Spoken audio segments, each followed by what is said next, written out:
ஜாதி என்கிற அந்த சாக்கடையை தூக்கி கொண்டு உண்மையான கிறிஸ்தவர்கள் அலைய மாட்டாங்க. ஆனா என்னன்னு தெரியல, பரிதாபத்துக்குரிய ஒரு நிலைமை இன்னைக்கு இருக்கிற நிறைய கிறிஸ்தவர்களுக்குள்ள இந்த சாதி என்னும் சாக்கடை ஓடிக்கிட்டு இருக்குது. மதங்களை விட்டு கடந்து கிறிஸ்துவின் அன்புக்குள்ள வந்தவங்க தங்களுடைய மதத்தில் இல்லாத ஜாதியை தூக்கி கொண்டு இன்னைக்கு முதுகுல சுமந்துட்டு அலைகிறாங்க. ஆனா இது ஒரு பெரிய சுமை. பரலோகம் போவதற்கு இது ஒரு பெரிய சுமை மூட்டை என்பதை அவர்கள் அறியாம இருக்கிறாங்க. கிறிஸ்டியான் மோட்ச பயணம் என்கிற ஒரு புத்தகத்துல அந்த கிறிஸ்டியான் இப்படித்தான் ஒரு பெரிய மூட்டையை, தூக்க முடியாத ஒரு பாவ மூட்டையை சுமந்துகிட்டே பல நாடுகளுக்கு போயிட்டு இருப்பாரு.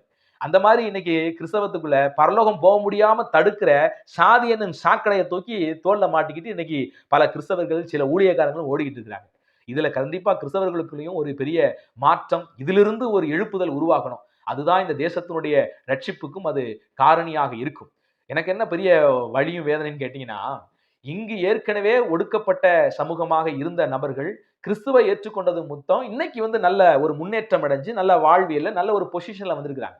ஆனா இவர்களே இந்த ஜாதியை தூக்கி வச்சுக்கிட்டு மற்றவர்களை தாழ்த்துகிற ஒரு விஷயத்தை, தங்கள் ஜாதி ஏதோ உயர்வானது, அதை ஒரு பெருமையாக பேசிக் கொள்கிற ஒரு விஷயத்தையும் நான் பல இடங்கள்ல பார்க்க முடியுது.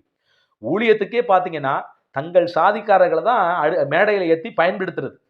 ஒரு குறிப்பிட்ட சாதி மக்கள்னு தெரிஞ்சா போதும், அடிக்கடி அவங்கள சபைக்கு கூப்பிடுறதும், தங்களுடைய பெரிய பெரிய மீட்டிங் எடுத்து பயன்படுத்துறதும், இன்னொருவர் வேற ஒரு சாதியாக அறியப்பட்டால் அவரிடத்துல கர்த்தருடைய வார்த்தை இருந்தாலும், அவர் சரியாக பேசுகிறார் என்பது இருந்தாலும் கூட அவர் எடுத்து பயன்படுத்த இன்னைக்கு இருக்கிற சில கிறிஸ்தவ சமூகங்கள், அதுவும் இந்த பாரம்பரிய சபைகள்லாம் முன் வர்றதில்லை. ஒரு சிலவங்க அதிலிருந்து உடைச்சி எறிஞ்சு சத்தியத்துக்காக நிக்கிறவங்க இருக்கிறாங்க.